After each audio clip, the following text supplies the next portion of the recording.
어머니, 제발 이러지 마세요. 제가 잘못했어요. 제발 살려주세요. 이거 놔라. 구질구질하게 달라붙지 말고. 네가 내 며느리로 산 지 10년이다. 그동안 밥 먹여주고 재워줬으면 이제 밥값은 해야지. 밥값이란요. 시키시는 건 다 했잖아요. 죽으라면 죽는 신용까지 했잖아요. 그런데 왜 이러세요? 그래. 그래서 진짜 죽으라는 거다. 우리 민규 새장가 가려면 하자 있는 네가 없어져 줘야겠어. 쥐 죽은 듯 살라니까 감히 내 아들 앞길을 막아? 그동안 고아 주제 과분한 자리에 앉아 있느라 애썼다. 이제 그만 꺼져라. 안 돼, 어머니. 단말마의 비명과 함께 여자의 몸이 계단 아래로 굴러떨어졌습니다. 둔탁한 소리가 차가운 대리석 바닥을 울렸고 붉은 피가 순식간에 흰색 드레스를 물들였습니다. 계단 위 우아한 한복을 차려입은 노부인은 그 참혹한 광경을 내려다보며 마치 더러운 벌레를 치운 사람처럼 혀를 쳤습니다. 그녀의 눈에는 일말의 죄책감도 없었습니다. 오직 거슬리는 장애물을 치웠다는 안도감만이 서려 있었죠. 이것은 단순한 고부 갈등이 아닙니다. 천한 고아라며 10년을 짓밟히던 며느리, 그리고 그녀가 가진 엄청난 비밀을 덮으려는 시어머니의 잔혹한 살인 미수. 지금부터 핏빛으로 물든 10년의 진실을 공개합니다. 응급실의 불빛이 흐릿하게 흔들렸습니다. 서연은 깨질 듯한 머리를 부여잡고 눈을 떴습니다. 소독약 냄새, 삑삑거리는 기계음, 그리고 흐릿한 시야 너머로 남편 박민규와 시어머니 장여사의 모습이 보였습니다. 두 사람은 의사와 심각하게 이야기를 나누고 있었지만 서연의 귀에는 그들의 목소리가 아주 선명하게 들려왔습니다. 기억 상실증인 것 같습니다. 머리에 큰 충격을 받아서 일시적으로 기억을 잃을 수도 있습니다. 의사의 말에 장여사의 입꼬리가 미세하게 올라가는 것을 서연은 놓치지 않았습니다. 기억을 잃었다고? 그럼 내가 민 걸 기억 못한다는 거야?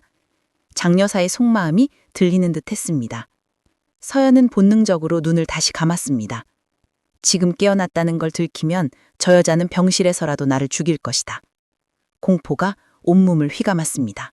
시간을 거슬러 10년 전, 서연이 처음 이 지옥으로 발을 들이게 된 그날로 돌아가 봅시다. 당시 29이었던 서연은 보육원 출신의 간호조무사였습니다. 가족 하나 없이 외롭게 살던 그녀에게 보육원 후원자라며 다가온 사람은 바로 장여사였습니다. 장여사는 따뜻한 미소로 서연의 손을 잡으며 말했습니다. 서연 양, 참 맑고 예쁘네. 내 아들이 있는데 한번 만나보지 않겠어? 나는 고아라도 상관없어. 오히려 때묻지 않아서 더 좋지. 그 말은 서연의 가슴에 깊이 박혔습니다. 부모 없는 서름을 누구보다 잘 아는 서연에게 편견 없이 다가와준 장여사는 천사처럼 보였습니다. 하지만 그것이 악마에 덫인 줄은 꿈에도 몰랐습니다. 결혼식 날부터 이상한 조짐은 시작되었습니다. 예식장에는 서연의 하객이 단 한 명도 없었습니다. 고아원 친구들을 부르려 했지만 장여사가 막아섰기 때문입니다. 예, 우리 집안 체면도 있는데 보육원 출신들이 우르르 오면 사람들이 뭐라고 수군대겠니? 그냥 내가 사람 사서 채워줄 테니까 넌 조용히 있어. 결국 서연의 결혼식 하객석에는 알바생들만 앉아 있었습니다. 서연은 낯선 사람들의 박수를 받으며 씁쓸하게 웃어야 했습니다. 남편 박민규는 그저 어머니가 시키는 대로 멀뚱히 서 있을 뿐 서연의 떨리는 손을 잡아주지 않았습니다. 그때 알아차렸어야 했습니다. 이 결혼은 가족을 만드는 게 아니라 노예 계약을 맺는 과정이었다는 것을 말이죠. 결혼 생활은 처참했습니다. 첫 아이를 임신했을 때였습니다. 입덧이 심해 물조차 넘기지 못하는 서연에게 장여사는 김치 100포기를 담그라고 시켰습니다. 괴병 부리지 마라. 옛날에는 밤매다가 애 낳았어. 어디서 귀한 척이야. 서연은 배를 부여잡고 밤새 배추를 절여야 했습니다. 그리고 그날 밤 하혈이 시작되었습니다. 병원으로 달려갔지만 아이는 이미 심장이 멈춘 뒤였습니다. 수술을 마치고 나온 서연에게 장 여사가 건넨 첫 마디는 위로가 아니었습니다. 몸 관리를 어떻게 했길래 칠칠 맞게 애를 떨어뜨려. 우리 집한테 끊기면 네가 책임질 거야? 서연은 텅 빈 자궁보다 시어머니의 그 말이 더 아팠습니다. 며칠 뒤 장 여사가 끓여준 미역국을 한 숟가락 뜬 서연은 헛구역질을 했습니다. 소금국이었습니다. 일부러 소금을 들이부은 미역국을 보며 장 여사는 웃고 있었습니다. 간이 좀 짠가? 몸조리 하라고 끓여줬더니 유세는. 지옥은 끝나지 않았습니다. 남편의 빚과 신장 이식 요구. 어느 날 밤 술에 취해 들어온 남편 민규가 서연의 앞에 무릎을 꿇었습니다. 서연아, 나 좀 살려주라. 도박 빚이 5억이야. 사채업자들이 내 콩팥이라도 떼어가겠대. 기가 막혀 말이 안 나오는 서연에게 장 여사가 거들었습니다. 예, 5억이면 우리 집 기둥뿌리가 뽑힌다. 그런데 말이다. 내가 알아보니까 사채업자 두목이 신장이 안 좋아서 이식 대기 중이라더구마.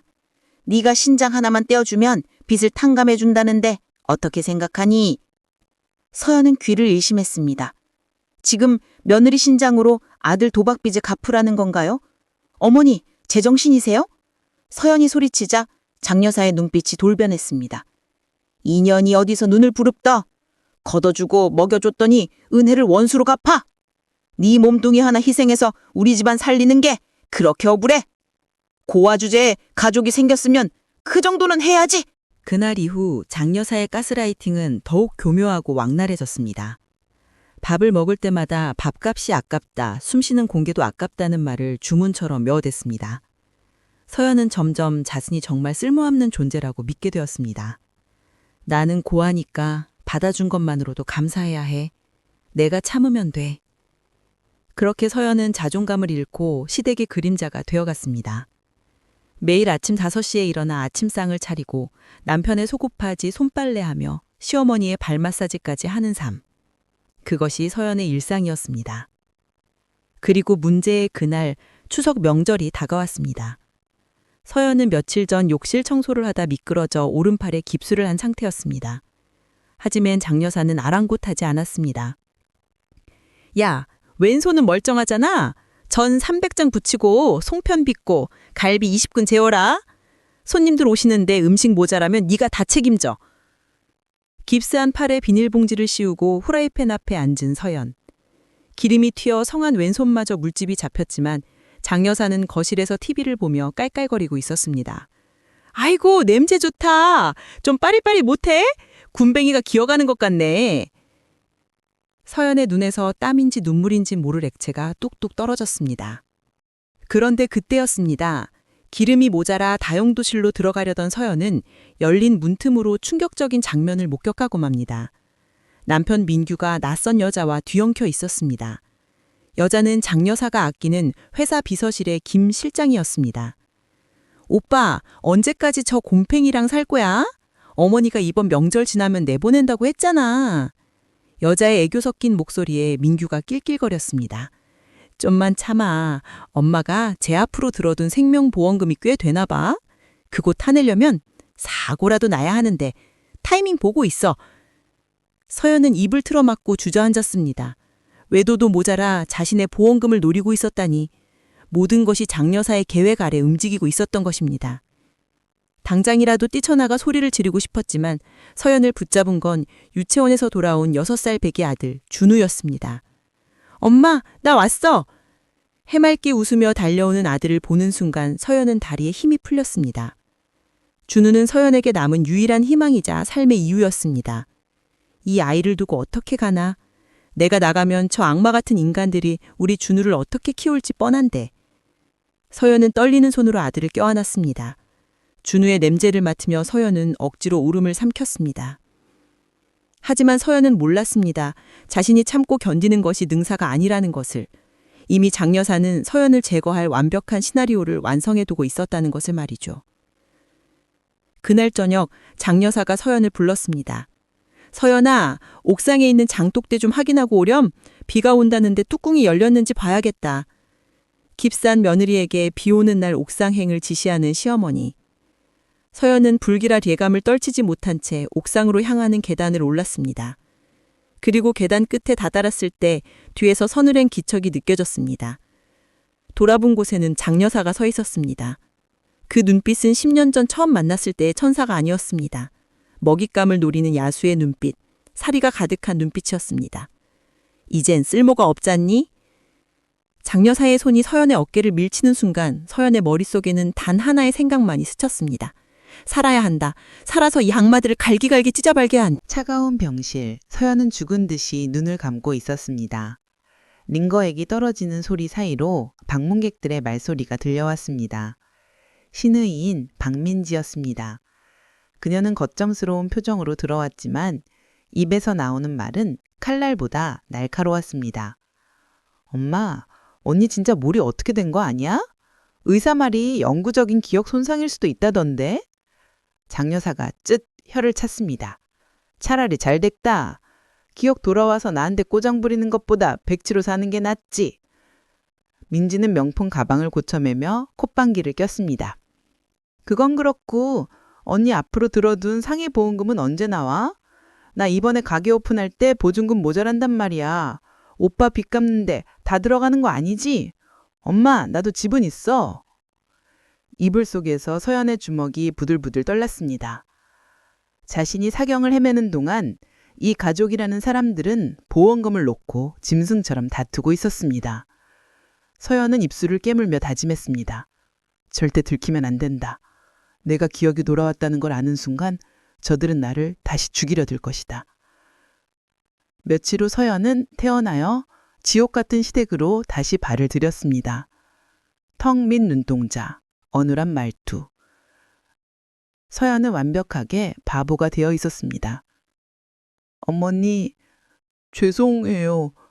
제가 넘어져서. 서연이 고개를 숙이자 장여사는 회심의 미소를 지었습니다. 그래, 조심 좀 하지 그랬니? 가서 밀린 빨래나 해라. 세탁기 돌리지 말고 손으로 비벼봐라. 전기세 아깝다. 그렇게 다시 시작된 식모살이. 하지만 서연의 눈은 이전과는 달랐습니다. 집안 곳곳을 훑으며 증거를 찾기 시작했습니다. 그러던 어느 날 오후 우편함에 꽂힌 낯선 편지 봉투가 서연의 시선을 사로잡았습니다. 발신인 이름이 없는 두툼한 갈색 봉투. 서연이 막 봉투를 집어들려는 찰나 장여사가 번개처럼 달려들어 봉투를 낚아챘습니다. 이리네! 이건 내 거야. 장여사의 반응은 과민했습니다. 평소 공과금 고지서 따위는 거들떠보지도 않던 사람이 그 편지를 보자마자 사색이 되어 안방으로 뛰어들어갔습니다. 쾅 하고 닫힌 문. 서연은 직감했습니다. 저 편지에 내 비밀이 있다. 그날 밤 모두가 잠든 시각 서연은 도둑고양이처럼 살금살금 거실로 나왔습니다. 장여사의 방에서는 코 고는 소리가 들려왔습니다. 서연은 쓰레기통을 뒤지기 시작했습니다. 음식물 쓰레기와 뒤섞인 휴지 조각들 사이에서 잘게 찢어진 종이 뭉치를 발견했습니다. 냄새나는 쓰레기 봉투를 통째로 들고 화장실로 들어간 서연은 떨리는 손으로 종이 조각을 하나하나 맞추기 시작했습니다. 그것은 편지가 아니라 사진이었습니다. 낡고 빛바랜 흑백 사진. 퍼즐이 맞춰질수록 서연의 심장은 터질 듯 뛰었습니다. 사진 속에는 화려한 드레스를 입은 젊은 시절의 장여사가 아기를 안고 있었습니다. 그런데 이상했습니다. 장여사가 안고 있는 아기의 발목. 돋보기로 들여다보야 보일 만큼 작은 점이 서연의 발목에 있는 점과 정확히 같은 위치에 있었습니다. 서연은 자신의 발목을 내려다보았습니다.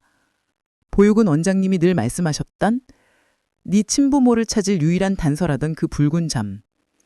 서연의 머릿속에 섬광이 스쳤습니다.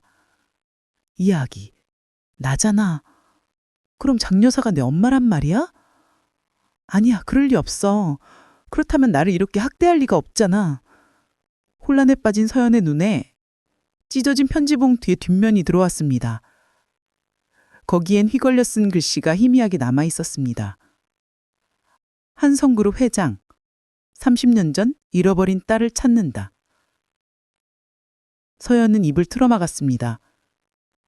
한성그룹? 대한민국 재계 서열 1위인 그 한성그룹?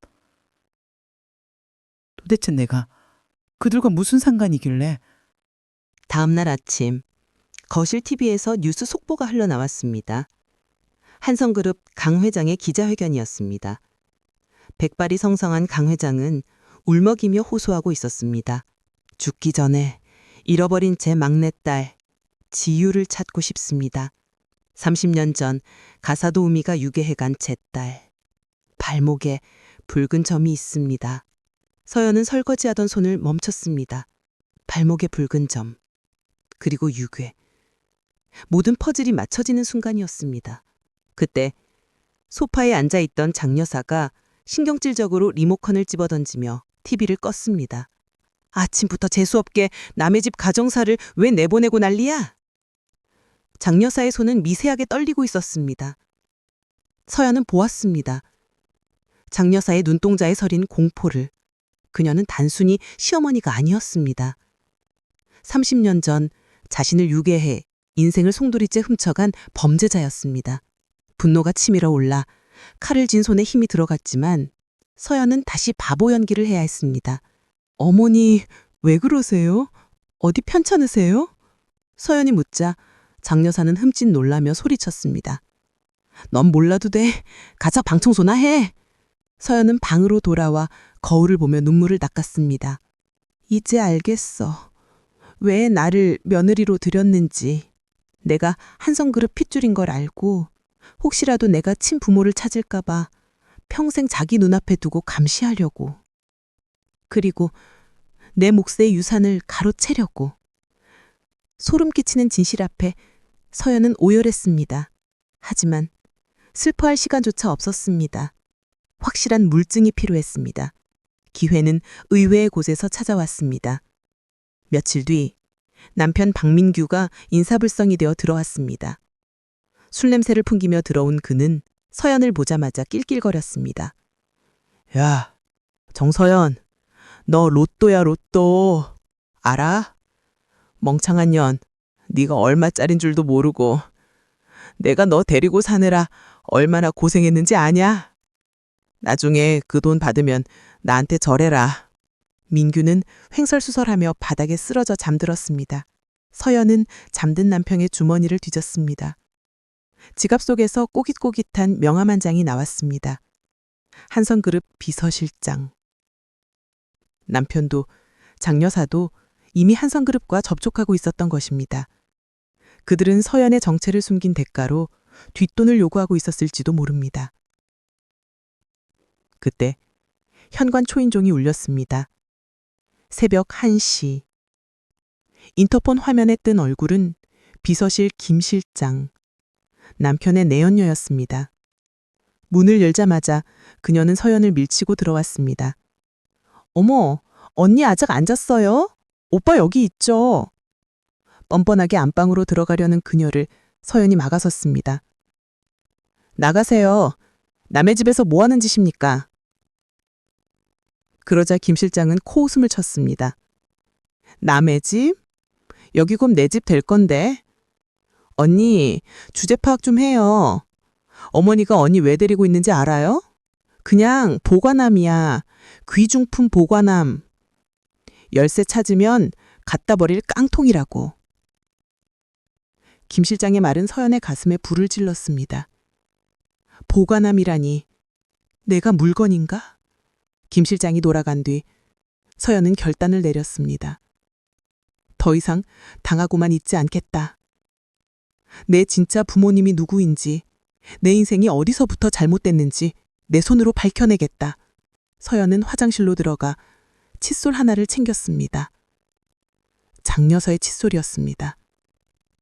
그리고 자신의 머리카락을 뽑아 작은 비닐팩에 담았습니다. 유전자 검사. 그것만이 이 지독한 악열이 끊어낼 유일한 열쇠였습니다. 날이 밝으면 유전자 검사센터로 갈 것이다. 만약 장 여사와 내가 친자관계가 아니라면, 그리고 내가 강 회장의 딸이라면, 그때는 피해 복수가 시작될 것이다. 서연은 어둠 속에서 붉게 충혈된 눈을 번뜩였습니다. 유전자 검사센터를 나오는 서연의 발걸음은 천근만근이었습니다. 일주일의 기다림 끝에 받아든 결과지. 불일치. 그 세 글자가 서연의 심장에 비수를 꽂았습니다. 분명 장여사의 칫솔을 가져갔는데 왜 친자 관계가 성립되지 않는다는 걸까? 서연은 집으로 돌아오는 버스 안에서 멍하니 창밖만 바라봤습니다. 내가 미친 건가? 그 사진 속 아기는 우연히 닮은 것뿐이었나? 내가 너무 불행해서 재벌집 딸이라는 허상을 쫓고 있었던 걸까? 집으로 돌아온 서연을 맞이한 건 묘하게 기분 좋아 보이는 장여사의 얼굴이었습니다. 어딜 그렇게 쏘다녀? 시장이라도 다녀온 거야? 빈손이네. 장여사의 비릿한 미소. 서연은 직감했습니다. 이 여자는 알고 있다. 내가 유전자 검사를 하러 갔던 걸. 그리고 그 결과가 꽝이라는 것도. 알고 보니 범인은 집안에 있었습니다. 서연이 잠시 자리를 비운 사이 장여사의 사주를 받은 가사도우미가 욕실의 칫솔을 새 것으로 바꿔치기 해둔 것이었습니다. 서연은 그것도 모르고 장여사가 한 번도 쓰지 않은 새 칫솔을 들고 검사를 의뢰했던 것입니다. 털썩. 서연은 방바닥에 주저앉았습니다. 완벽하게 졌다. 저들은 내 머리 꼭대기에 앉아있다. 내가 무슨 짓을 해도 저 손바닥 아니구나. 서연은 이불을 뒤집어 쓰고 소리 죽여 울었습니다. 10년의 세월이 억울해서 바보 같은 자신이 원망스러워서 견딜 수가 없었습니다. 그때 방문이 조용히 열리고 아들 준우가 들어왔습니다. 엄마, 울어? 할머니한테 혼났어. 고사리 같은 손이 서연의 눈물을 닦아주었습니다. 서연은 아들을 껴안았습니다. 준우야, 엄마가 미안해. 엄마가 힘이 없어서. 그런데 준우가 귓속말로 속삭였습니다. 엄마, 근데 아까 할머니가 이상한 짓 했다. 할머니 방에서 엄마 빗 가져다가 라이터로 태웠어. 머리카락 있으면 재수 없다고. 서연의 눈이 번쩍 뜨였습니다. 머리카락을 태웠다? 단순히 재수 없어서가 아니다. 내가 머리카락으로 유전자 검사를 다시 할까봐 증거를 인멸한 것이다. 그건 역설적으로 장여사가 내 정체를 확신하고 있다는 증거였습니다. 서연은 다시 일어섰습니다. 눈물을 닦고 거울을 노려봤습니다. 그래, 네가 숨기려 든다면 나는 훔쳐보겠다. 서연은 남편 민규가 예전에 사두었던 초소형 펫캠을 찾아냈습니다. 강아지 감시용이라며 샀다가 처박아둔 물건이었습니다. 다음 날 장여사가 외출한 사이 서연은 거실 장식장 틈새, 장여사의 시선이 닿지 않는 사각지대에 카메라를 설치했습니다. 그리고 스마트폰과 연동시켰습니다. 이제 이 집구석에서 일어나는 모든 일은 내 손바닥 아니다. 며칠 뒤 화면 속에 충격적인 장면이 잡혔습니다. 아무도 없는 거실, 장여사가 안방 금고에서 무언가를 꺼내 들고 나왔습니다. 낡은 베네 쪼고리였습니다. 장여사는 그걸 어루만지며 혼잣말을 중얼거렸습니다. 지우야, 네 딸 지우야, 네가 감히 내 아들 앞길을 막으려 들어? 넌 평생 쥐새끼처럼 살다 죽어야 해. 그래야 내 속이 시원하지. 화면을 지켜보던 서연의 손이 부들부들 떨렸습니다. 지우, 그것이 내 진짜 이름이었구나. 그리고 저 베네쩌골, 저게 바로 결정적인 증거다. 드디어 결전의 날이 밝았습니다. 시아버지의 제삿날이었습니다. 아침부터 장여사는 서연을 볶아댔습니다. 오늘은 귀한 손님들도 오시니까 저는 5가지로 하고 문어는 큰 걸로 삶아라. 탕국간 똑바로 보고. 서연은 묵묵히 칼질을 했습니다. 하지만 그녀의 눈빛은 예전의 순종적인 며느리가 아니었습니다. 오후가 되자 신우이와 남편, 그리고 뻔뻔하게도 상간녀 김 실장까지 일손을 돕겠다는 핑계로 찾아왔습니다. 말이 좋아 돕는 거지. 소파에 앉아 과일을 깎아 먹으며 서연을 구경하고 있었습니다. 언니, 전이 좀 탄 거 같은데 신경 좀 쓰지. 김 실장의 비아냥에 민규와 장여사가 낄낄거렸습니다. 저녁 7시 상다리가 휘어지게 차려진 제사상 앞에서 장여사가 헛기침을 했습니다. 자, 절 올리기 전에 서연이 너 가서 술 따라라. 조상님 덕 좀 보게. 서연은 주전자를 들고 제사상 앞으로 걸어갔습니다. 모두의 시선이 집중된 순간 서연은 주전자를 붓는 척하다가 그대로 제사상을 향해 엎어버렸습니다. 와장창 그릇 깨지는 소리와 함께 정성스레 쌓아 올린 전과 과일들이 바닥으로 나뒹굴었습니다. 집안은 순식간에 정적에 휩싸였습니다. 뭐 하는 짓이야? 미쳤어? 장여사가 비명을 지르며 달려들었습니다. 서연의 뺨을 올려붙으려는 장여사의 손. 하지만 이번엔 달랐습니다. 서연이 그 손목을 허공에서 낚아채 들어버렸습니다. 이거 안 놔? 장여사가 발버둥 쳤지만 서연의 악력은 엄청났습니다. 서연은 서늘한 눈으로 장여사를 내려다보며 씹어뱉듯 말했습니다. 조상덕? 당신들이 조상덕을 바랄 자격이나 있어. 남의 집 귀한 딸 유괴해서 30년을 종처럼 부려먹고 그것도 모자라 죽이려던 주제에 어디서 감히 조상을 입에 올려? 서연의 고함 소리가 거실을 쩌렁쩌렁 울렸습니다. 유괴라니? 그게 무슨 개소리야? 남편 민규가 삿대질하며 다가오자 서연은 주머니에가 스마트폰을 꺼내 녹화된 영상을 틀었습니다. 장여사가 베네 쪼고리를 들고 지우야 평생 쥐새끼처럼 살다 죽어라 라고 중얼거리는 영상이 생생하게 재생되었습니다. 민규의 얼굴이 사색이 되었습니다. 시누이 박민지는 입을 다물지 못했고 김 실장은 눈치를 보며 뒷걸음질 쳤습니다. 장여사는 바닥에 주저앉아 덜덜 떨고 있었습니다. 봤지? 이게 니들 엄마 실체야. 그리고 박민규 너 내 보험금 노리고 서고 위장하려 한 거 내가 모를 줄 알았어. 서연이 한 발짝 다가서자 민규는 그 자리에 무릎을 꿇었습니다. 서연아, 여보, 내가 잘못했어.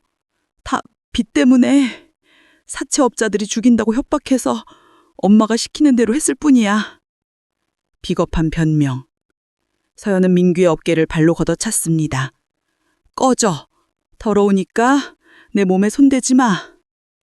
바닥은 난장판이 되었고 제사는 완전히 망쳐졌습니다. 서연은 숨을 몰아쉬며 주위를 둘러보았습니다. 공포에 질린 시댁 식구들.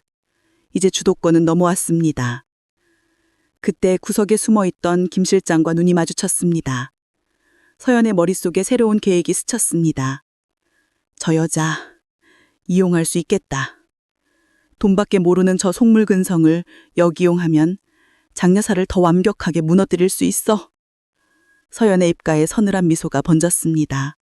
이것은 끝이 아니라 진짜 복수의 시작이었습니다. 제사상 엎어버리기 사건 이후 집안 분위기는 살얼음판이었습니다. 장여사는 방에 틀어박혀 나오지 않았고 남편 민규는 서연의 눈치를 보며 도망다니기 바빴습니다. 서연은 이 틈을 타 상간녀 김 실장을 집 밖 카페로 불러냈습니다. 명품 가방을 끌어안고 불하는 듯 주위를 두리번거리는 김 실장. 서연은 차갑게 식은 아메리카노를 마시며 입을 열었습니다.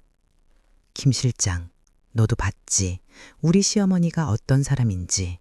필요 없어지면 가차없이 버려. 너라고 다를 것 같아? 김 실장의 동공이 흔들렸습니다. 서연은 쐐기를 박았습니다. 어머니가 내 보험금 노린 거 알지? 다음 타겟은 너야. 민규 씨 빚 5억. 그거 네가 갚아줄 거 아니면 너도 곧 장기 밀매 당하거나 사고사 위장될걸. 김 실장이 사색이 되어 물었습니다. 그럼 나보고 어쩌라고요? 서연이 미소 지었습니다. 내 스파이가 돼. 어머니 일거수일투족 그리고 한성그룹 강 회장님 스케줄 나한테 다 넘겨. 그럼 넌 살려줄게. 살고 싶으면 줄 잘 서. 김 실장의 배신은 빨랐습니다. 그녀는 살기 위해 장여사의 이중장부 위치와 강 회장의 비공개 일정을 서연에게 넘겼습니다. 3일 뒤 한성그룹 본사 로비. 서연은 김 실장이 알려준 시간에 맞춰 로비 한 구석에 자리를 잡았습니다. 잠시 후 회전문이 돌며 수행원들의 호의를 받는 강 회장이 들어왔습니다. 뉴스에서 보던 것보다 훨씬 수척해진 얼굴. 잃어버린 딸을 찾느라 속이 타들어간 아버지의 얼굴이었습니다. 서연은 심장이 터질 것 같았지만 호흡을 가다듬고 강 회장이 지나가는 동선에 일부러 손수건을 떨어뜨렸습니다. 그 손수건은 서연이 어릴 때 보육원에 들어올 때부터 지니고 있던 JYU라는 이니셜이 자수된 낡은 손수건이었습니다. 강 회장이 멈춰섰습니다. 바닥에 떨어진 손수건을 본 그의 눈이 커졌습니다. 비서가 주우려 하자 강 회장이 직접 허리를 굽혀 손수건을 집어들었습니다. 이건... 강 회장의 손이 떨렸습니다. 그때 서연이 다가갔습니다. 죄송합니다, 회장님. 제 물건입니다. 강 회장이 천천히 고개를 들어 서연을 바라봤습니다. 눈이 마주친 순간 묘한 정적이 흘렀습니다. 낯선 여자에게서 느껴지는 익숙한 느낌. 핏줄만이 느낄 수 있는 본능적인 이끌림이었습니다. 자네, 이름이 뭔가? 서연이 입을 때려는 찰나 뒤에서 날카로운 비명소리가 들려왔습니다. 회장님, 여기 계셨군요. 장여사였습니다. 김 실장이 정보를 흘린 걸 눈치챘는지 아니면 본능적인 촉인지 장여사가 숨을 헐떡이며 달려왔습니다. 그리고 서연을 거칠게 가로막으며 강 회장에게 고개를 조아렸습니다. 아이고, 회장님, 죄송합니다. 저희 집 며느리인데 정신이 좀 온전치 못해서요. 서연이 빤히 쳐다보자 장여사는 서연의 팔을 꼬집으며 속삭였습니다. 입 닥쳐. 허튼 소리 하면 네 아들 준우 평생 못 볼 줄 알아. 아들 이야기에 서연은 입술을 깨물며 고개를 숙일 수밖에 없었습니다. 감 회장은 의심스러운 눈초리로 두 사람을 번갈아 보았지만 장여사의 현란한 방해 봉작에 결국 발걸음을 돌려야 했습니다. 하지만 돌아선 강 회장의 손에는 서연이 일부러 놔두고 온 손수건이 쥐어져 있었습니다. 집으로 끌려온 서연에게 닥친 건 간금이었습니다. 장여사는 서연의 휴대폰을 빼앗고 안방에 가뒀습니다. 이 미친년이 기어코 사고를 쳐? 감히 회장님을 만나? 네가 누군지 밝히면 회장님이 감격해서 널 받아줄 것 같아? 천만에. 넌 그냥 사기꾼 취급받고 쫓겨날 거야. 장여사는 밖에서 문을 걸어 잠그고 대못까지 박았습니다. 칠흑 같은 어둠 속 서연은 주저앉지 않았습니다. 오히려 차분해졌습니다. 강 회장이 손수건을 가져갔다. 의심의 씨앗은 심어졌다. 이제 싹이 트기만을 기다리면 된다. 서연은 문틈으로 들어오는 한 줄기 빛을 보며 마지막 탈출을 준비했습니다. 이틀 뒤 새벽, 기회가 찾아왔습니다. 술에 취해 들어온 남편 민규가 장여사가 잠든 틈을 타 물을 마시러 나왔다가 서연이 갇힌 방문 앞을 지나갔습니다. 서연은 문을 두드리며 애절하게 연기했습니다. 여보, 나 목말라 죽을 것 같아. 물 한 모금만 줘. 제발. 민규는 망설였습니다. 엄마가 절대 문 열어주지 말라고 했는데, 하지만 며칠 굶은 아내의 목소리에 일말의 양심이, 아니 사실은 나중에 보험금 탈 때 문제될까봐 걱정된 마음이 동했습니다. 민규가 못을 빼고 문을 여는 순간 서연은 숨겨뒀던 호신용 스프레이를 민규의 눈에 뿌리고 전력으로 뛰쳐나갔습니다. 으악, 내 눈! 민규의 비명소리에 장여사가 깼지만 서연은 이미 맨발로 현관을 박차고 나간 뒤였습니다.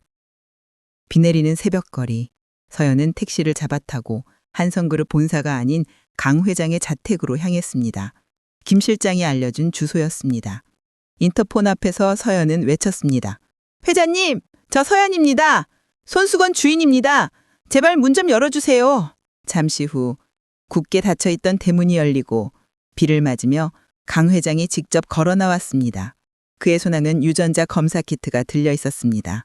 서연을 집 안으로 들인 강 회장은 떨리는 목소리로 물었습니다. 그 손수건, 내 아내가 직접 수놓은 거다. 세상에 단 하나뿐인. 자네가 어떻게 이걸 가지고 있지? 서연은 말없이 양말을 벗고 발목을 보여주었습니다. 선명한 붉은 점. 강 회장은 그 자리에 무릎을 꿇고 서연의 발목을 어루만지며 오열했습니다. 지우야, 내 딸 지우야. 곧바로 한성그룹 지정 병원으로 이동해 유전자 검사가 진행되었습니다. 이번엔 장 여사의 방해 공작이 통할 리 없었습니다. 4시간의 초조한 기다림 끝에 결과가 나왔습니다. 친자 관계 성립 99.99%. 의사가 고개를 끄덕이자 강 회장은 서연을 와락 끌어안았습니다. 미안하다. 아비를 용서해라. 내 딸이 지척에 있는 줄도 모르고 내가 죄인이다. 30년의 세월을 뛰어넘은 부녀의 상봉. 병실은 눈물바다가 되었습니다. 강 회장은 당장이라도 경찰을 부르고 장 여사를 구속시키려 했습니다. 저 늙은 여우가 감히 내 딸을 유괴하고 며느리를 부려먹어? 당장 콩밥을 먹여주마. 하지만 서연은 고개를 저으며 강 회장의 손을 잡았습니다. 아버지, 저 부탁이 있어요. 아직은 아니에요. 강 회장이 의아해하며 물었습니다. 그게 무슨 말이냐? 당장 세상에 공표하고 널 내 딸로 입적시켜야지. 서연의 눈빛이 서늘하게 빛났습니다. 경찰에 넘기면 그 여자는 고작 몇 년 살고 나올 거예요. 그리고 심신미약이다 뭐다 하며 빠져나가겠죠. 그건 너무 관대해요. 제가 겪은 10년의 지옥 똑같이 돌려주고 싶어요. 아니, 더 처참하게 짓밟아주고 싶어요. 사야는 결연한 표정으로 말을 이었습니다. 제가 다시 그 집으로 들어가게 해주세요. 제 손으로 그 집안을 완전히 박살내고 알거지로 만들어서 뼈저리게 후회하게 만들 거예요. 그때까지만 제 정체를 비밀로 해주세요.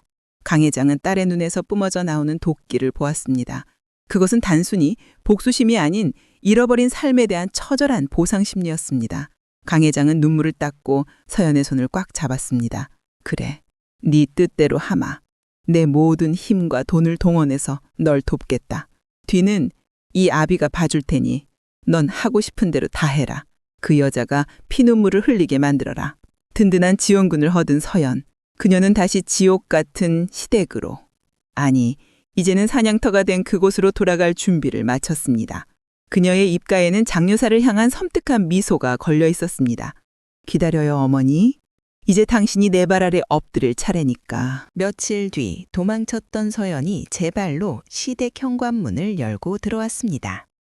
꼬질꼬질하던 행색은 온데간데 없었습니다. 머리부터 발끝까지 명품으로 휘감고 한 손에는 백화점 쇼핑백을 가득 든 캐였습니다. 거실에 모여 대책회의를 하던 장 여사와 식구들은 귀신이라도 본 듯 입을 다물지 못했습니다. 너 인연, 여기가 어디라고 기어들어와? 경찰 부르기 전에 나가! 장 여사가 꽥 소리를 질렀지만 서연은 코웃음을 치며 쇼핑백을 소파에 던졌습니다. 어머니, 며느리 왔는데 반가워하셔야죠. 제가 빈손으로 왔겠어요? 쇼핑백에서 나온 건 5만 원권 현금 뭉치였습니다. 서연은 돈다발을 장 여사 무릎에 툭 던졌습니다. 요즘 반찬값이 많이 올랐다면서요. 이걸로 고기 좀 사드세요. 아, 남편 빚 갚는데 보태시던가. 돈을 보자 장 여사의 눈동자가 심하게 흔들렸습니다. 자존심 상하지만 손은 이미 돈다발을 꽉 쥐고 있었습니다. 너 이거 무슨 돈이냐? 혹시 몸이라도 팔았냐? 서연은 우아하게 다리를 꼬고 앉았습니다. 몸은 어머니가 예전에 파셨겠죠. 전 능력이 좋아서 후원자가 생겼거든요. 저 같은 고아한테도 키다리 아저씨가 있더라고요. 거짓말이었습니다. 강 회장을 후원자로 둔갑시켜 장 여사의 의심을 피하려는 고도의 심리전이었습니다. 장 여사는 후원자라는 말에 안도하는 눈치였습니다. 그래, 네 년이 운 좋게 늙은 호구 하나 물었구나. 친부모를 찾은 건 아니구나. 장 여사의 탐욕스러운 눈빛이 돈다발에 꽂히는 걸 보며 서연은 속으로 비웃었습니다. 미끼를 물었구나. 본격적인 사냥이 시작되었습니다. 다음 날 남편 민교의 휴대폰으로 전화 한 통이 걸려왔습니다. 여보세요? 박민규 씨 되십니까? 여기는 한성캐피탈 법무팀입니다. 귀하의 사채빚 5억 원, 저희가 대위 변제했습니다. 앞으로 채권자는 저희입니다. 민규는 뛸 듯이 기뻐했습니다. 악질 사채업자 손에서 벗어나 대기업 금융권으로 빚이 넘어갔으니 살았다 싶었던 거죠. 하지만 그건 서연이 파놓은 덫이었습니다. 한성캐피탈은 강 회장의 지시로 민규의 빚을 사들였고 상환기간을 단 일주일로 못 박아버렸습니다. 일주일 뒤에 못 갚으면 즉시 압류 들어갑니다. 민규는 그것도 모르고 서연에게 매달렸습니다. 여보, 당신 후원자가 한성캐피탈이랑 아는 사이야? 나 좀 잘 말해줘. 서연은 싸늘하게 웃으며 민규의 볼을 톡톡 쳤습니다. 글쎄, 당신 하는 거 봐서. 서연은 쉴 틈 없이 다음 작전을 실행했습니다. 이번 타겟은 상간녀 김 실장. 서연은 일부러 김 실장이 들으란 듯이 통화하는 척 연기했습니다. 네, 회장님. 이번에 한성그룹에서 개발한다는 신도시 부지 말이에요. 거기 사두면 10배는 뛴다고요? 아유, 감사합니다. 김 실장의 귀가 번쩍 뜨였습니다. 서연은 전화를 끊고 김 실장에게 은밀하게 속삭였습니다. 너한테만 알려주는 건데 우리 어머니가 이 정보 알고 비자금 털어서 땅 사려고 준비 중이야. 너한텐 비밀로 하고 혼자 다 드시겠대. 김 실장의 눈에 도끼가 서렸습니다. 그 늙은 여우가 나한테는 콩고물 하나 안 주려고? 그날 저녁 김 실장은 장녀 사방을 뒤져 숨겨둔 통장을 찾아냈고 집안은 고부 싸움이 아닌 시어머니와 내연녀의 머리채 싸움으로 난장판이 되었습니다. 탐욕에 눈이 먼 장여사는 이성을 잃어가고 있었습니다. 며느리 서연이 흘린 한성그룹 신도시 개발 정보는 너무나 달콤했습니다. 게다가 며느리가 가져오는 명품들과 돈다발을 보니 그 정보가 확실하다고 믿을 수밖에 없었죠. 장여사는 서연을 조용히 불렀습니다. 예, 너 그 투자 정보 말이다. 확실한 거냐? 내가 지금 현금이 좀 부족해서 그런데 어떻게 방법이 없겠니? 서연은 난처한 척 연기했습니다. 어머니, 이건 진짜 1급 비밀인데 자금이 좀 크긴 해요. 최소 20억은 넣어야 들어갈 수 있거든요. 20억? 장여사는 입이 딱 벌어졌지만 10배 수익이라는 말에 눈이 뒤집혔습니다. 지금 사는 이 집 그리고 상가 건물까지 다 팔면 얼추 될 것 같은데.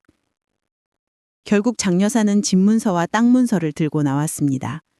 서연이 소개해준 대부업체, 사실은 강 회장의 비서에게 모든 재산을 담보로 맡기고 20억을 빌렸습니다. 그리고 그 돈은 고스란히 서연이 만든 유령 회사의 계좌로 들어갔습니다. 사인하시죠, 사모님. 대부업체 직원의 말에 장여사는 떨리는 손으로 도장을 찍었습니다. 그 도장 소리는 장여사의 인생이 끝나는 소리였습니다. 며칠 뒤면 이 돈이 휴지 조각이 되고 자신은 길거리에 나앉게 된 줄은 꿈에도 모른 채 장여사는 서연의 손을 잡고 웃었습니다. 아이고, 우리 며느리 복덩이 내 복덩이. 내가 그동안 섭섭하게 한 거 다 잊어라, 흥? 하지만 파멸은 예고 없이 찾아왔습니다. 민규의 빚 상환 기일인 일주일이 지났습니다. 한성캐피털 직원들이 들이닥쳐 집에 빨간 압류 딱지를 붙이기 시작했습니다. 아니, 이게 무슨 짓이야? 갚는다고 했잖아. 민규가 소리쳤지만 소용없었습니다. 동시에 장여사에게도 청천벽력 같은 소식이 날아들었습니다. 투자하신 개발구역 그린벨트로 묶여서 개발 취소됐습니다. 투자금 회수 불가능합니다. 장여사는 전화를 받고 거품을 물고 쓰러졌습니다. 사기야! 이거 다 사기라고! 내 돈 20억! 내 집! 집안은 아수라장이 되었습니다. 깨어난 장여사는 이 모든 게 서연의 지심을 본능적으로 알아차렸습니다. 며느리 천연이 들어오고 나서부터 모든 게 꼬였어! 천연이 원흉이야! 장여사의 눈에 다시 한번 사르이가 스쳤습니다. 계단에서 밀어버린 걸로 부족했다면 이번엔 확실하게 보내주마. 그날 밤 장여사는 떨리는 손으로 한약을 다렸습니다. 예전에 쥐 잡으려고 사다 둔 맹독성 살충제 가루를 약탕기에 털어 넣었습니다. 시커먼 약물이 보글보글 끓어올랐습니다. 서연아, 고생 많지? 엄마가 보약 한 제 지었다. 이거 마시고 힘내라. 장여사는 섬뜩한 미소를 지으며 약사발을 들고 서연의 방으로 향했습니다. 똑똑. 서연아, 자니? 문이 열리고 서연이 앉아 있었습니다. 그런데 서연의 앞에는 노트북이 켜져 있었고 화면에는 부엌에 설치해둔 CCTV 영상이 실시간으로 재생되고 있었습니다. 장여사가 약에 독을 타는 모습이 고스란히 찍혀 있었죠. 서연은 약사발을 든 장여사를 보며 차갑게 웃었습니다. 어머니, 그 약에 뭐 넣으셨어요? 냄새가 좀 역한데요? 장여사의 손이 와들와들 떨리기 시작했습니다. 너 다 알고 있었니? 서연은 자리에서 일어나 천천히 다가갔습니다. 독이라도 탔나 봐요? 드셔보세요. 몸에 좋은 거라면서요. 왜요? 못 드시겠어요? 서연의 서늘한 목소리가 장여사의 숨통을 조여왔습니다. 이제 증거는 확보되었습니다. 살인, 미수, 사기, 그리고 유괴까지. 장여사가 빠져나갈 구멍은 어디에도 없었습니다. 마시라니까요. 몸에 좋은 거라면서 왜 손을 떠세요? 서연이 약사발을 코앞까지 들이밀자 공포에 질린 장여사는 비명을 지르며 그릇을 쳐냈습니다. 쨍그랑! 검은 약물이 바닥에 쏟아지며 하얀 타일 위로 거품이 북을 가렸습니다. 독극물이었습니다. 바닥 타일이 변색되는 걸 보며 장여사는 주저앉아 뒷걸음질 쳤습니다. 너 인연 귀신이 씌었어! 사람이 아니야! 서연은 싸늘하게 웃으며 노트북 화면을 가리켰습니다. 어머니, 여기 다 찍혔어요. 살인 미수 증거. 이거 경찰에 넘길까요? 아니면 방송국에 보낼까요? 한성그룹 며느리 될 사람이 시어머니한테 독살당할 뻔했다. 기사 제목으로 딱이네. 살려줘. 서연아, 내가 잘못했다. 한 번만 용서해다오. 장여사가 서연의 바짓가랑이를 잡고 빌었습니다. 천하의 장여사가 며느리 발밑에 기어다니는 꼴이라니. 서연은 발을 빼내며 차갑게 내려다보았습니다. 좋아요. 기회 한번 드릴게요. 내일 한성그룹 창립기념 파티 있는 거 아시죠? 거기 오세요. 회장님께 어머니를 정식으로 소개해 드릴게요. 거기서 어머니가 저한테 했던 짓들 진심으로 사죄하세요. 그럼 이 영상 경찰엔 안 넘길게요. 장여사의 눈이 번쩍 뜨였습니다. 회장님을 만난다? 가서 잘만 빌면 아니면 회장님 바짓가랑이라도 잡고 늘어지면 살 길이 열릴지도 모른다는 헛된 희망이 생겼기 때문입니다. 고맙다 서연아. 내가 꼭 가서 사자하마. 장여사는 그것이 자신의 처형대로 가는 초대장인 줄도 모르고 감격의 눈물을 흘렸습니다. 다음 날 저녁 화려한 호텔 연회장. 한성그룹 창립기념 파티는 정재계 인사들로 발디딜 틈이 없었습니다. 장여사는 있는 돈 없는 돈을 끌어모아 산 최고급 드레스를 입고 남편 민규와 함께 나타났습니다. 겉으론 우아해 보였지만 속은 타들어가고 있었습니다. 서연이 인연 어디 있어? 회장님은 어디 계시고? 두리번거리는 장여사의 눈에 저 멀리 단상 위에 서 있는 강 회장의 모습이 들어왔습니다. 그리고 그 옆에 눈부시게 아름다운 드레스를 입은 여자가 뒤돌아 서 있었습니다. 장여사는 직감했습니다. 서연이다. 그런데 왠지 모르게 풍기는 분위기가 자신이 알던 그 며느리가 아니었습니다. 그때 조명이 어두워지고 핀 조명이 단상을 비쳤습니다. 강 회장이 마이크를 잡았습니다. 여러분, 오늘 저는 이 자리에서 한성그룹의 미래를 이끌어갈 제 후계자이자 30년 만에 되찾은 제 친딸을 소개하려 합니다. 장여사의 심장이 쿵 하고 내려앉았습니다. 친딸? 설마, 아니야, 그럴 리 없어. 유전자 검사 불일치였잖아. 장여사가 부정할 새도 없이 강 회장이 외쳤습니다. 나와주세요. 제 딸 강서연입니다. 뒤돌아 서 있던 여자가 천천히 몸을 돌렸습니다. 우아한 미소, 당당한 눈빛, 바로 서연이었습니다. 허! 장여사는 숨을 들이키다 사례가 들렸습니다.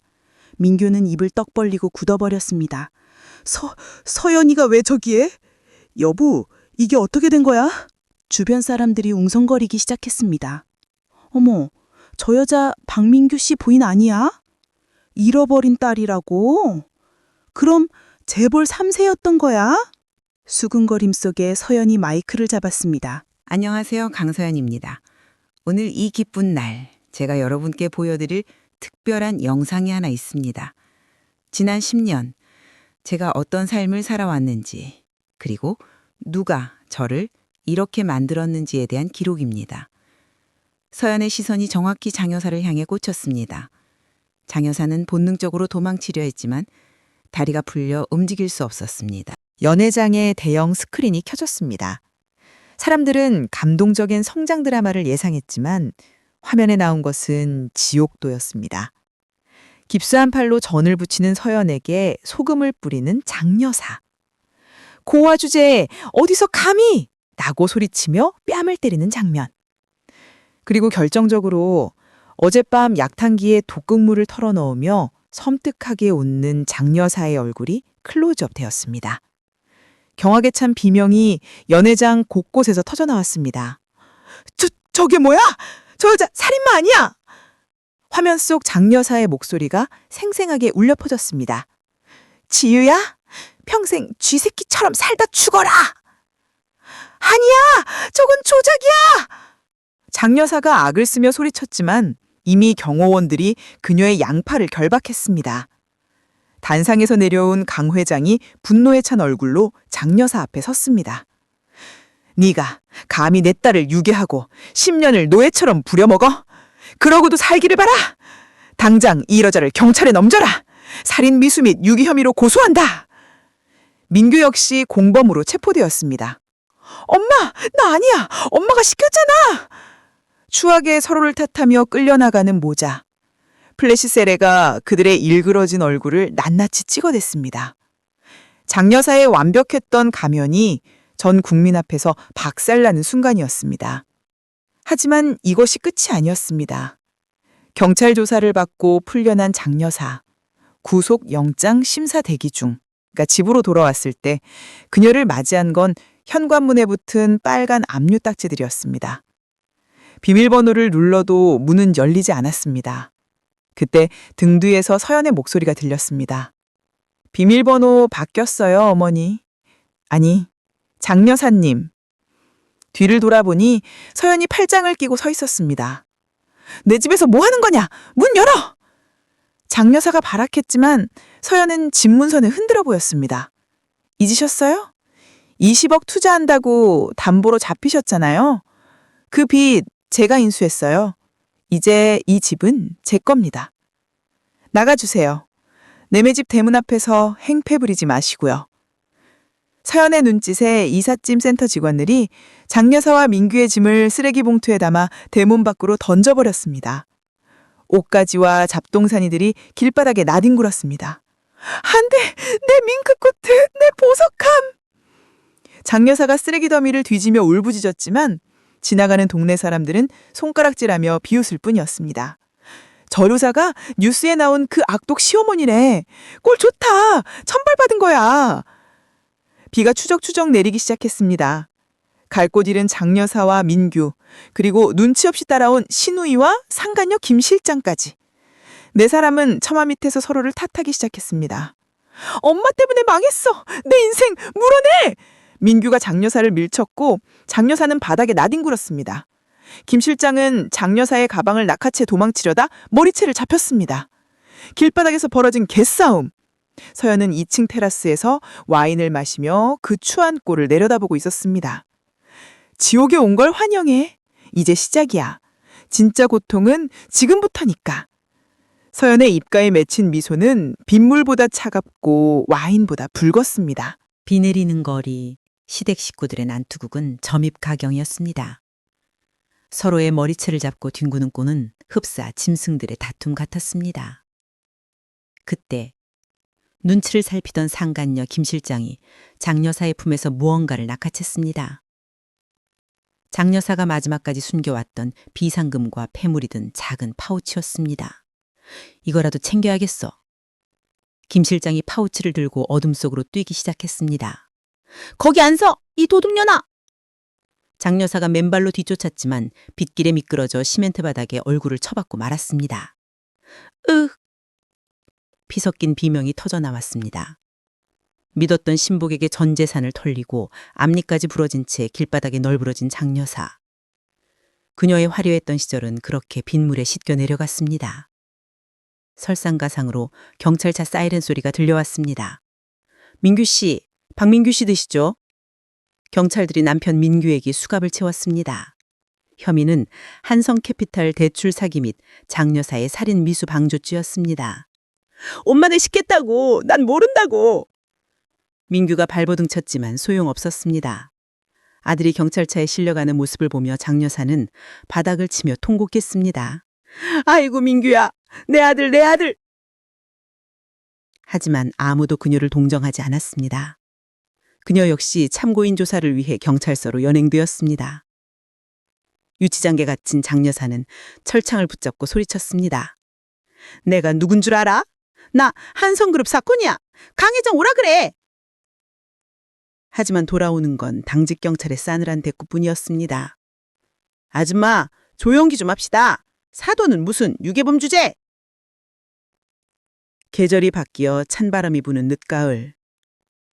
서연은 교도소 접견실에 앉아 있었습니다. 투명한 유리병 너머로 죄수복을 입은 민규가 걸어 나왔습니다. 몇 달 사이 폭삭 늙어버린 민규는 서연을 보자마자 눈물을 글썽였습니다. 서연아, 여보, 나 여기 밥이 너무 맛없어. 형들이 날 자꾸 때려. 나 좀 꺼내줘. 장인어른한테 말하면 바로 나올 수 있잖아. 응? 우리 좋았잖아. 내가 다시 잘할게. 뻔뻔하게 그지없는 민규의 애원에 서연은 헛웃음을 지었습니다. 서연은 가져온 서류 봉투에서 종이 한 장을 꺼내 유리에 붙였습니다. 이혼 합의서였습니다. 사인해. 안 하면 네가 빼돌린 공금 횡령건까지 추가로 고소할 거야. 그럼 형량이 5년은 더 늘어날걸? 공금 횡령이라는 말에 민규의 동공이 지진난 듯 흔들렸습니다. 사실 여부와 상관없이 지금의 서연이라면 없는 죄도 만들어낼 수 있다는 공포가 그를 지배했습니다. 민규는 떨리는 손으로 펜을 들었습니다. 서연아, 진짜 우리 끝이야? 준우 보고 싶어. 준우? 서연의 눈빛이 매서워졌습니다. 내 아들 이름 입에 올리지 마. 넌 아빠 자격 없어. 도박빚 때문에 마누라 장기 팔아먹으려던 놈이 무슨 아빠야. 사인이나 해. 서연의 호통에 민규는 결국 도장을 찍고 고개를 떨구었습니다. 서연은 뒤도 돌아보지 않고 접텐실을 나섰습니다. 등 뒤에서 민규의 오열 소리가 들렸지만 서연의 발걸음은 깃털처럼 가벼웠습니다. 한편 증거 불충분과 고령을 이유로 불구속 수사를 받게 된 장 여사. 그녀의 삶은 교도소보다 더한 지옥이었습니다. 전 재산을 잃고 오갈 데 없어진 그녀는 쪽방촌의 3평짜리 방에서 지내고 있었습니다. 곰팡이가 핀 벽지, 퀴퀴한 냄새, 그리고 밤마다 기어다니는 바퀴벌레. 우아하게 브런치를 즐기던 장 여사의 식사는 이제 식은 밥에 김치 한 조각이 전부였습니다. 무료 급식소 줄을 서서 배식을 기다리던 장 여사는 자신을 알아본 노숙자들의 수군거림을 견뎌야 했습니다. 저 할망구 그 뉴스에 나온 악질 유괴범 아니야? 꼴 좋다. 얼굴 들고 다니는 게 용하네. 장 여사는 모자를 눌러쓰고 도망치듯 골목으로 숨어들었습니다. 배는 고프고 몸은 쑤시고 문득 서연이 차려주던 따뜻한 밥상이 떠올랐습니다. 그때가 천국인 줄 모르고 제 발로 지옥을 걸어 들어온 자신의 어리석음이 뼈에 사무쳤습니다. 마지막 발악이었을까요? 장 여사는 서연이 출근하는 한성그룹 본사 앞으로 찾아왔습니다. 경비들에게 끌려나가면서도 그녀는 악을 썼습니다. 서연아, 애미다. 내가 왔다. 한 번만 만나다오. 로비가 소란스러워지자 서연이 천천히 걸어 나왔습니다.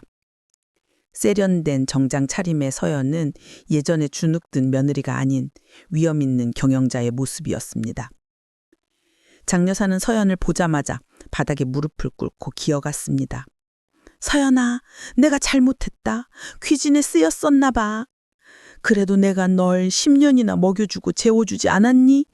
그 정을 봐서라도 나 좀 살려다오.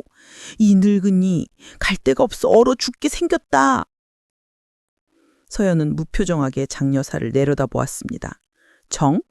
먹여주고 재워줬다고요? 서연은 허리를 굽혀 장 여사와 눈을 맞췄습니다.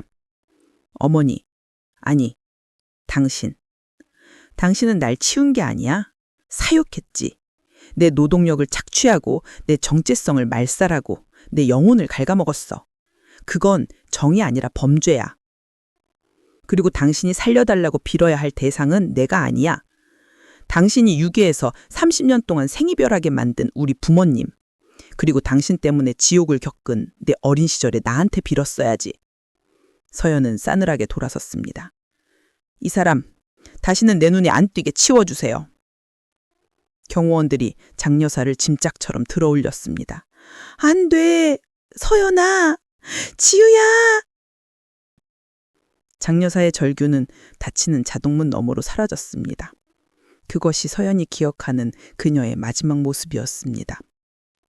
일주일 뒤 법정. 장여사에 대한 선고 공판이 열렸습니다. 판사는 엄숙한 목소리로 판결문을 읽어내려갔습니다. 피고인은 미성년자 약취유인, 아동학대, 살인미수, 사기 등 다수의 중범죄를 저질렀음에도 반성의 기미가 전혀 없다. 이에 본 재판부는 피고인을 사회에서 영구히 격리할 필요가 있다고 판단한다. 피고인 장미숙에게 징역 25년을 선고한다. 탕탕탕. 25년. 65세 장여사에게는 사실상 종신형이나 다름없었습니다. 장여사는 그 자리에 손절했고 교도관들에게 질질 끌려나갔습니다. 방청석에 앉아있던 서연은 강 여장의 손을 꼭 잡았습니다. 끝났다. 지독했던 악연의 고리가 드디어 끊어졌다. 시간이 흘러 1년 뒤 한성그룹 회장실. 서연은 창밖으로 펼쳐진 서울 시내를 내려다보고 있었습니다. 노크 소리와 함께 문이 열리고 아들 준우가 교복을 입고 들어왔습니다. 엄마, 오늘 학교에서 상 받았소. 밝게 웃는 준우의 얼굴에는 더 이상 그늘이 없었습니다. 민규의 찌질함도 장여사의 도끼도 물려받지 않은 서연을 닮은 맑고 건강한 아이. 서연은 아들을 품에 안았습니다. 그래, 우리 아들 최고네. 할아버지한테 자랑하러 갈까? 서연은 책상 위에 놓인 가족 사진을 바라보았습니다. 강 회장, 서연, 그리고 준우가 환하게 웃고 있는 사진. 그리고 그 옆에는 낡고 찢어졌던, 하지만 이제는 액자에 곱게 끼워진 자신의 어린 시절 사진이 놓여 있었습니다. 서연은 마음속으로 독백했습니다. 복수는 상대를 파멸시키는 것에서 끝나지 않는다. 진정한 복수는 그들이 망가뜨리려 했던 내 삶을 보란듯이 완벽하게 재건해서 그 누구보다 행복하게 사는 것이다. 나는 이제 누군가의 며느리도 희생양도 아니다. 나는 강서연, 내 인생의 주인이다. 서연의 입가에 맺힌 미소는 그 어느 때보다 찬란하게 빛났습니다. 햇살이 가득한 창가, 그녀의 새로운 인생은 이제 막 시작되었습니다.